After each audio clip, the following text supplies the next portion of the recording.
Episode के starting में 13 साल पहले का सीन दिखाया जाता है जहां पर किंग उसी शमन को पनिश कर रहे होते हैं। तभी प्रिंस योंग वहां पर आता है और कहता है कि अगर इसे ऐसे ही मारते रहे तो इसकी मौत हो जाएगी, इसे जाने दो। ये सुन के किंग के ग्रैंडफादर बताने लगते हैं कि कैसे ये एक बुरा शमन है, ये बुरी आत्माओं को बुलाने का काम करता है। बस इतना ही नहीं, इसने कई सारे बच्चों को किडनैप कर लिया, उसके बाद उन्हें भूखा मरने के लिए छोड़ दिया ताकि वो एक बुरी आत्मा बन जाए और उनसे ये चोरी करवाता है। प्रिंस को उस पे दया आ जाती है और वो कहता है कि ये ब्लाइंड है और ऐसा ये अपना पेट भरने के लिए कहता है, पर ग्रैंडफादर उसे और भी ज्यादा पनिश कर रहे होते हैं और प्रिंस को वहाँ से जाने के लिए कहते हैं। जिसके बाद वो शमन कहता है कि वो बुरी आत्मा यहाँ पर आएगी, 8 फुट वाला शैतान फिर से आएगा, वो आत्मा अपना प्रतिशोध लेकर रहेगी। जिसके बाद किंग उस शमन को अपने पास बुलाते हैं जहाँ शमन उनसे रिक्वेस्ट कर रहा था कि वो उसकी जान को बख्श दे। जिसके बाद वो उस आत्मा को रोकने में उनकी मदद करेगा। अब कहानी प्रेजेंट में आती है जहाँ पर वो सारी ही बातें अगुजी को बता रहा था और कहता है कि इसकी ग्रैंड मदर यानी कि शमन को उस दिन मारने में इसका ही हाथ था, पर यूरी को मारना काफी ज्यादा मुश्किल है। उसके साथ एक इमोगी है जो उसे प्रोटेक्ट कर रहा है, वो काफी ज्यादा ताकतवर है। अगुजी कहता है कि क्या तुम ये कहना चाहते हो कि वो लड़की हमारे प्लान को बिगाड़ रही है? तो वो बंदा कहता है कि हाँ, और वो उसे जल्दी ही रोक लेगा। कहानी महल की तरफ शिफ्ट होती है जहाँ पर यूरी किंग को सारी ही बातें बता देती है और किंग कहता है कि मुझे लगा था कि सब कुछ खत्म हो गया, तुम्हारी ग्रैंड मदर की मौत हो गई,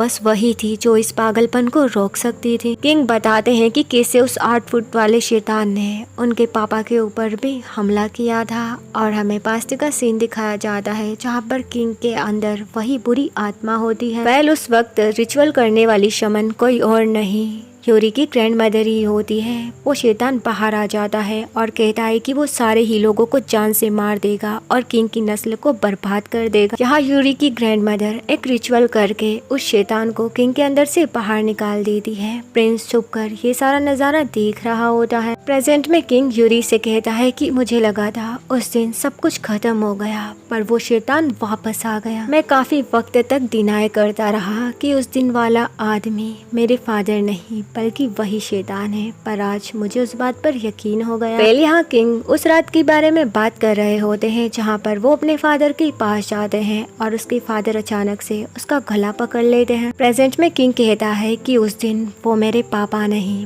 बल्कि वही शैतान था। उसके बाद मेरे फादर की मौत हो गई। मुझे जादू टोने पर यकीन नहीं था, मुझे लगा था कि मेरे फादर के मरने के बाद अब सब कुछ खत्म हो गया है, पर मेरे बेटे के अंदर मुझे वही सिम्टम्स दिखाई दी। भी यहाँ इमोशनल हो जाती है और किंग से पूछती है कि आपने मुझसे ये बातें क्यों छुपाई? तो किंग कहता है कि मैं यहाँ का किंग हूँ, ये साम्राज्य बनाने में कितना ज्यादा वक्त लगा, मैं यहाँ का राजा हूँ, मैं यहाँ के हर एक छोटे बड़े मैटर में इन्वॉल्व होता हूँ। 13 साल पहले जब ये बात बाहर आई थी तो महल में अफरा तफरी मच गई और एक राजा होने के नाते मैं हर किसी पर ट्रस्ट नहीं कर सकता। ये सुन के यूरी और भी ज्यादा इमोशनल हो जाती है और कहती है कि मेरी ग्रैंड मदर ऐसे इंसान के लिए लड़ रही थी जो उस पर ट्रस्ट ही नहीं करता। अब किंग यूरी से कहता है कि मुझे ये कहने में शर्म आ रही है और मेरा दिल भी टूट गया है, पर मुझे तुम्हारी मदद की जरूरत है। ये सुन के यूरी उन्हें सॉरी कहकर वहाँ से चली जाती है। अब हम बेबी को देखते हैं जो यून से कहता है कि क्या तुमने यूरी से झूठ कहा, इस बात का तुम्हें रिग्रेट है? ये सुन के यून कहता है कि नहीं, मुझे इस बात का रिग्रेट नहीं है, बल्कि मुझे इस बात का रिग्रेट है कि मैंने उसे पहले 8 फुट वाले शैतान के बारे में क्यों नहीं बताया। जिसके बाद वो वहाँ से जाने लगता है। तभी उसके सामने यूरी आ जाती है जिसे देखकर वो कहता है कि तुम यहाँ पर क्या कर रही हो, क्या तुम्हें डर नहीं लगता? यूरी उसकी तरफ देखने लगती है तो यून कहता है कि हाँ मुझे याद है, हम इस तरह से एक दूसरे की केयर नहीं कर सकते हैं, मैं आगे चलता हूँ और तुम मुझे फॉलो करना। पर यूरी वहीं पर खड़ी रहती है। ये देखकर यून हैरान होकर उससे पूछता है कि तुम्हें क्या हुआ है? यूरी इमोशनल होकर उससे पूछती है कि तुमने मुझसे क्यों नहीं बताया, आखिर तुम कब तक ये मुझसे छुपाने वाले थे कि तुमने मेरी ग्रैंड मदर को नहीं मारा बल्कि उस शैतान ने मारा है? मैं कितने सालों से तुम्हें कोसती रही, आखिर मैं खुद को माफ कैसे करूंगी? ये सुन के यून गुस्से में कहता है कि क्या तुम्हें इस बारे में किंग ने बताया? मैं उसे छोड़ूंगा नहीं। वो किंग से लड़ने के लिए जा ही रहा था, पर तभी यूरी नीचे बैठकर रोने लगती है। यून को समझ में नहीं आ रहा होता कि उसे क्या करना चाहिए। नेक्स्ट मॉर्निंग हम यूरी को देखते हैं जो यून से चोरी छुपा के सुबह जल्दी ही उठकर अपने काम पर निकल जाती है। जिसके बाद मदर जब यून के रूम में आती है तो वो खुली आंखों से ही कुछ सोच रहा होता है। ये देखकर मदर कहती है कि क्या तुम खुली आंखों से सो रहे हो। पर यून उनकी बातों पर ध्यान नहीं देता और बीबी के पास जाकर उसे कहता है कि तुम्हें यूरी को हर वक्त फॉलो करना होगा। ये सुन के बीबी साफ मना कर देता है, पर यून उसे बार बार कह रहा था, जिसके बाद उस बेचारे को मानना ही पड़ता है क्योंकि वो अपने भाई से इतना ज्यादा प्यार तो करता है। अब हम वॉन को पैलेस में देखते हैं। इसका मतलब है कि वो किंग का काम करने के लिए मान गया है। यूरी अकेले होकर बैठी हुई थी, तभी उसके पास वही घोस्ट आती है और उससे माफी मांगते हुए कहने लगती है कि प्लीज उस दिन के लिए मुझे माफ कर। पर बेचारी यूरी तो यहाँ पर यून की बात को लेकर परेशान होती है, जिसके बाद वो उस घोस्ट को भी बताने लगती है कि कैसे यून ने उसकी ग्रैंडमदर को नहीं मारा, पर वो बचपन से ही उसे हेट करती रही। घोस्ट कहती है कि इसका मतलब तुम अब उसे हेट नहीं कर सकती। तो यूरी यून के बारे में सोचकर ब्लश करने लगती है और बीबी दूर खड़ा हुआ उन्हें देख रहा था। अब हम किम्पोंग को देखते हैं जो प्रिंस के पास था और उनसे बातों ही बातों में पूछने लगता है यूरी और यून के बारे में, जहाँ पर प्रिंस उन्हें बताने भी लगते हैं। ये सुन के वो कहता है कि इसका मतलब अगुजी की बात सही थी। अब वो किंग के पास जाकर बात करने लगता है, तभी वहाँ यून की एंट्री होती है जो गुस्से में सीधे किंग के पास चला जाता है और ये देखकर वो बंदा समझ जाता है कि अगुजी ने एकदम सही कहा था, ये यून नहीं है। यून किंग के ऊपर गुस्सा करते हुए कहता है कि तुमने यूरी को उस बारे में क्यों बताया। तो किंग कहते हैं कि मुझे बताना ही पड़ा। वैसे तुम्हें यूरी की काफी ज्यादा फिक्र हो रही है, इसका साफ मतलब है कि तुम्हारे दिल में उसके लिए फीलिंग्स है। ये सुन के यून कुछ भी नहीं कह पाता तो किंग हंसते हुए कहते हैं कि इसका मतलब मैंने सही कहा। अब यून उन्हें बताने लगता है कि जब भी मैं उसे रोते हुए देखता हूँ तो पता नहीं मुझे क्या क्या होने लगता है, मेरे अंदर अजीब से इमोशंस फील होने लगते हैं, मैं फ्रस्ट्रेटेड हो जाता हूँ, मुझे नहीं पता कि वो क्या सोच रही होगी। ये सुन के किंग फिर से स्माइल करते हुए कहते हैं कि मेरे पास एक आइडिया है, जब क्वीन रोती है तब मैं भी फ्रस्ट्रेटेड हो जाता हूँ। काफी गौर से उनकी बातें सुनने लगता है और पूछता है कि फिर आप क्या करते हो। तो किंग कहता है कि तुम्हें उसे हक करके कंफर्ट करना चाहिए। रात में यून इसी बारे में सोच रहा था, तभी यूरी अपना काम कर रही होती है और वो उसे कुछ भी नहीं कह पाता। दूर खड़ी मदर इन दोनों को देखकर सोच रही थी कि मुझे तो लगा था कि साल के आखिरी तक इन दोनों की शादी हो जाएगी, मेरा बेटा तो एकदम पागल है। बीबी भी उनकी बातें सुनकर जवाब दे रहा होता है और मदर भी ऐसी बात कर रही थी कि जैसे वो बीबी की बात को सुन पा रही थी। ये सुन के बीबी काफी ज्यादा हैरान होकर उनके सामने चला जाता है, पर मदर उसे देख नहीं पाती और वहाँ से आगे चली जाती है। यूरी जब काम कर रही होती है तो बीबी उसके पास ही होता है, तभी यूरी को चोट लग जाती है और बीबी कहता है कि तुम कुछ ज्यादा ही सोच रही हो। बीबी के दिमाग में एक आइडिया आता है और वो यून और यूरी को दूर करने का एक प्लान बनाता है, पर उसकी बातें सुनने के बाद यूरी समझ जाती है और कहती है कि तुम मुझसे ऐसा इसीलिए कह रहे हो ना क्योंकि तुम चाहते हो हम दोनों अलग हो जाए। ये देखकर बीबी को यूरी के ऊपर काफी ज्यादा गुस्सा आता है और वो बाहर जाते हुए बड़बड़ा रहा था कि मुझे स्मार्ट लोगों से नफरत है, मुझे ये लड़की बिल्कुल भी पसंद नहीं है। तभी उसे अपने सामने वही आदमी दिखाई देता है जिसे खाने के लिए वो उसके पास जाता है,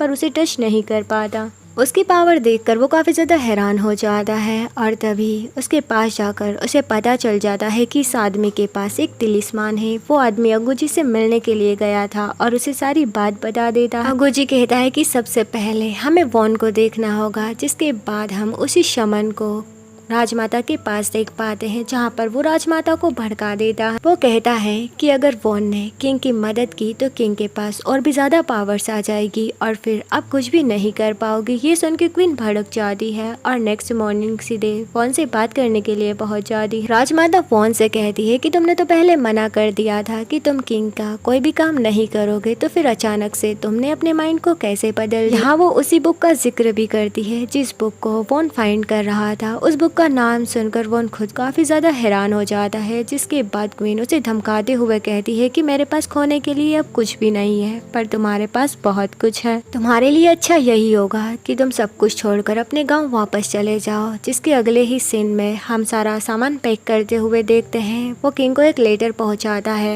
और उनके ऑफर को रिफ्यूज कर देता है। किंग को काफी ज्यादा गुस्सा आता है और वो खुद वॉन को पकड़ने का डिसाइड करते हैं। दूसरी तरफ हम यून की मदर को देखते हैं जिनके पास एक आदमी आकर उन्हें बेहोश कर देता है। यूरी भी यही सोच रही होती है कि अभी तक मदर घर वापस क्यों नहीं आई। तभी डोर पर यून सुनाती है जो यूरी को देखकर काफी ज्यादा हैरान हो जाती है, जिसके बाद वो यूरी से कहती है कि मैं यून से मिलना चाहती हूँ। इधर बीबी यून को भी बता देता है कि कैसे वो उस आदमी को खा नहीं पाया, उसके पास एक तिलिस्मान था जिसकी वजह से मेरी पावर्स काम नहीं कर रही थी। तभी वहाँ यूरी आती है जो यून से कहती है कि कोई तुमसे मिलने के लिए आया है। यून जैसे ही बाहर आता है तो यून सुन को देखकर काफी ज्यादा शॉक्ड हो जाता है, जिसके बाद जुनसुन कहती है कि उस दिन तुमने मेरी मदद की थी। एज ए थैंक्स वो उसके लिए काफी सारी मिठाइयाँ भी लेकर आई थी, जिनको देख कर उनके मुँह में तो पानी ही आ जाता है और वो काफी ज्यादा खुश हो जाता है। जिसके बाद जुनसुन कहने लगती है कि तुमने उस दिन मुझे एक प्लांट भी गिफ्ट किया था। प्लांट का नाम सुनकर यूरी और भी ज्यादा हैरान हो जाती है। अब युनसन युन को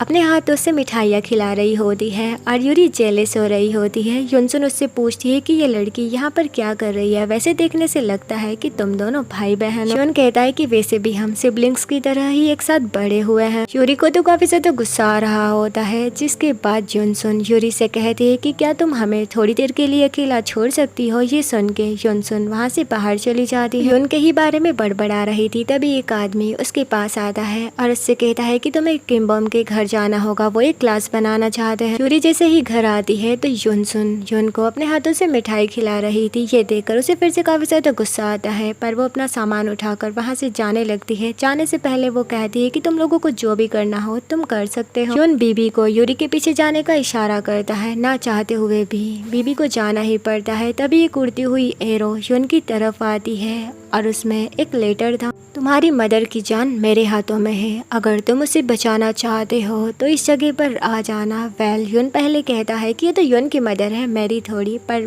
थोड़ी देर बाद वो उसे बचाने के लिए जाने लगता है। युनसन उसे रोकती है और कहती है कि मुझे तुमसे जरूरी बात करनी। युन कहता है कि मुझे पता है तुम क्या बात करना चाहती हो, तो तुम मुझसे अच्छा लड़का डिजर्व करती हो। किसी से शादी करो और अच्छे से अपनी लाइफ जियो। मैं वो नहीं हूँ जो तुम चाहती हो और आगे से यूरी के आसपास मत भटकना। युनसन काफी ज्यादा हर्ट हो जाती है। दूसरी तरफ हम किंग को देखते हैं, जिसे पता चल जाता है कि वॉन अपना सारा ही सामान लेकर यहाँ से चला गया है। यूरी भी अपना सामान लेकर किम बोंग के घर जा रही होती है। तभी रास्ते में काफी सारे सिपाही आकर उनके ऊपर हमला कर देते हैं। उनके हमले की वजह से यूरी नीचे गिर जाती है। बीबी उन लोगों को रोकने के लिए आगे आता है और बड़ी आसानी से एक चुटकी में ही उन लोगों को नीचे गिरा देता है। दूसरी तरफ युन भी उस अबेंडेंट जगह पर आ गया, जहाँ उन लोगों ने युन की मदर को बांध रखा था और काफी ज्यादा उन्हें चोट भी लग गई थी। ये देखकर युन को काफी ज्यादा गुस्सा आता है और उन लोगों को वो पटक पटक कर मारने लगता है। उन लोगों को मारने के बाद वो सीधे मदर के पास जाता है और उन्हें नीचे उतार कर पूछता है कि क्या आप ठीक हो। तभी वो आदमी पीछे से युन के ऊपर हमला कर देता है। युन उस वार से बच जाता है और पलट कर जब उस पर वार करता है तो उसे पता चलता है कि इसी आदमी के पास वो तिलिस्मान है, जिसके बारे में बीबी ने उसे बताया था। वो काफी ज्यादा पावरफुल। अब वो आदमी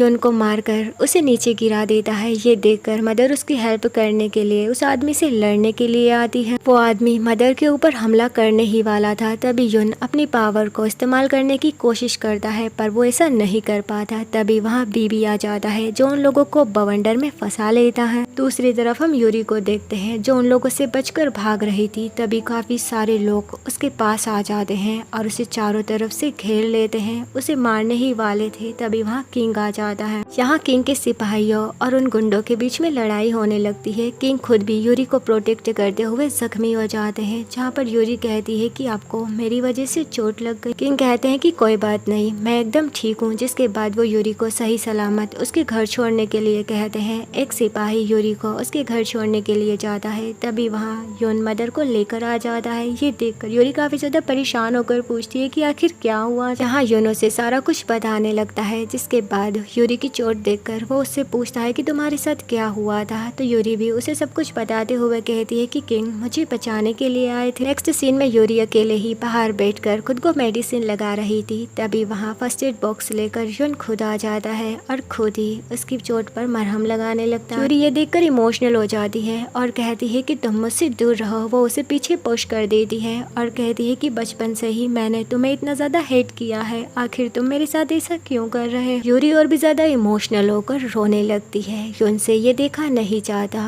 और वो उसके आंसुओं को साफ करता है और सीधे उसे किस कर लेता है। यूरी भी यहाँ अपनी आईज क्लोज कर लेती है। एंड इसी के साथ ये एपिसोड यहीं पर खत्म हो जाता है। आगे की स्टोरी जानने के लिए हमारे साथ बने रहिए। अगर आपको ये वीडियो पसंद आई हो तो चैनल को सब्सक्राइब, वीडियो को लाइक एंड कमेंट जरूर कर देना। मिलते हैं नेक्स्ट न्यू वीडियो में, तब तक के लिए स्टे सेफ एंड बाय।